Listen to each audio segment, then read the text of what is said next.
This act was carried out under the Ottoman law of fratricide, a practice designed to ensure political stability by eliminating rival claimants to the throne.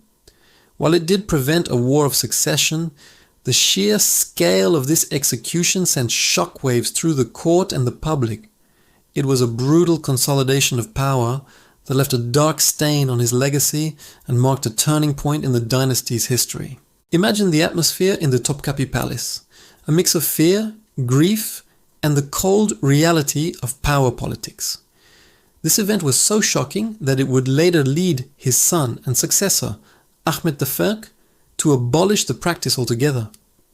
With his throne secured, Mehmed III turned his attention to the pressing military matters at hand. The war against the Habsburgs in Hungary was not going well. Ottoman fortresses were falling, and morale was low. In a move that surprised many, Mehmed III decided to do something no sultan had done for decades. He would personally lead his army into battle. This was a massive undertaking. The sultan's presence on the battlefield was a powerful symbol meant to inspire the troops and demonstrate the empire's unwavering commitment to the war. In 1596, the massive Ottoman army, with the Sultan at its head, marched towards Hungary. Their objective was to confront the combined forces of the Habsburgs and their allies. This campaign would culminate in the legendary Battle of Hasowa, also known as the Battle of Mezokerestes. This three-day clash was one of the largest and most critical battles of the era. The first couple of days did not go well for the Ottomans. The Christian coalition army launched a surprise attack on the Ottoman camp, overrunning their defenses and even reaching the Sultan's personal tent. For a moment, it looked like a catastrophic defeat. Mehmed III was reportedly so panicked that he considered fleeing the battlefield. But then something incredible happened. Just as the Habsburg soldiers began looting the Ottoman camp, thinking the battle was won, the tide turned dramatically. The Ottoman camp followers, cooks, grooms, and servants armed themselves with whatever they could find, from kitchen knives to shovels, and launched a desperate, unexpected counterattack. Their fierce resistance caught the disorganized and looting soldiers completely off guard. Seeing this, the elite Ottoman cavalry, the Sipahis, who had been held in reserve, seized the opportunity. They regrouped and charged into the chaos, turning a near defeat into a stunning and decisive victory. The Battle of Hasowa was a massive triumph for the Ottomans. It boosted morale, reaffirmed their military might, and secured their hold on Hungary for years to come. It was also a historic moment, as it would be the last time a reigning Ottoman Sultan ever personally commanded an army on the battlefield. Mehmed III returned to Istanbul a hero, celebrated for his victory. However, this military success in Europe couldn't hide the deep-seated problems festering within the empire. While the Sultan was fighting in Hungary, a different kind of war was brewing back home in Anatolia. These were the Kelali rebellions, a series of widespread and violent uprisings that plunged the heartland of the empire into chaos. So, what caused them? It was a perfect storm of issues. The long wars were incredibly expensive, leading to high taxes and severe inflation. The value of the currency plummeted, and many people, especially peasants and former soldiers, fell into deep economic hardship. Demobilized soldiers, known as sekbans, who were trained with firearms but now unemployed, often turned to banditry, forming the core of these rebel bands. These weren't just small-scale riots.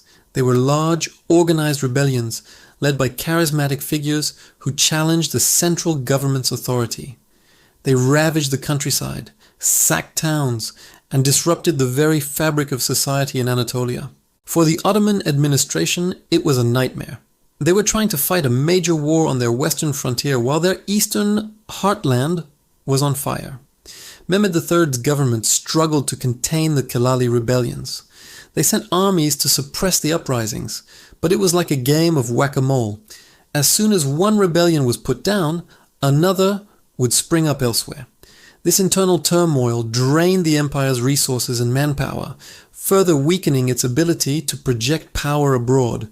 The Silali rebellions would continue for years, long after Mehmed's death, highlighting a profound crisis within the Ottoman state and society. In terms of his governance, Mehmed III was not a hands-on ruler like some of his famous predecessors, such as Suleiman the Magnificent. He preferred to remain in the palace and relied heavily on his advisors and his mother, Safiye Sultan, who wielded considerable influence. This led to intense court politics and factionalism, as different groups vied for power and the Sultan's favor. The central administration found it increasingly difficult to enforce its will in the far-flung provinces, where local governors and notables often acted with a great deal of autonomy.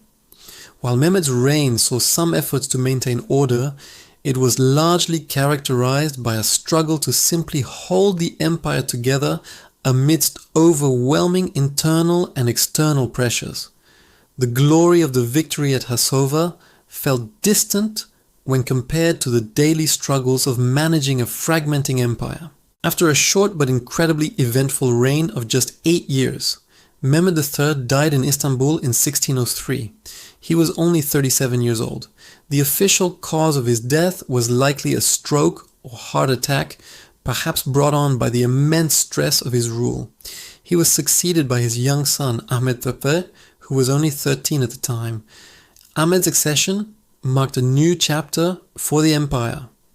Remembering the tragic fate of his uncles, one of Ahmed's first major decisions was to end the law of fratricide and replace it with a system of seniority where the eldest male relative would inherit the throne.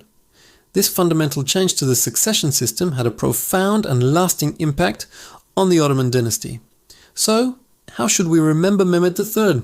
He was a sultan who inherited a storm and did his best to navigate it. His reign is a fascinating case study of an empire at a crossroads. On one hand, you have the magnificent old-school victory at Hassova, a final blaze of glory for the tradition of the warrior sultan. On the other hand, you have the brutal reality of the fratricide, the chaos of the Kelali rebellions, and the growing internal decay. His rule serves as a stark reminder that even the most powerful empires face periods of intense crisis. He was a transitional figure, standing between the classical age of Ottoman expansion and a new era of internal challenges and adaptation. His story is not one of glorious conquest, but of survival against the odds. What do you think? Was Mehmed III a victim of his circumstances, or could he have done more to steer the empire in a different direction? Let us know your thoughts in the comments below. We love reading your perspectives. If you enjoyed this deep dive into a lesser-known chapter of Ottoman history, please give this video a thumbs up and subscribe to our channel for more stories from the past. Ring that notification bell so you never miss an update. Thanks for watching, and we'll see you in the next video.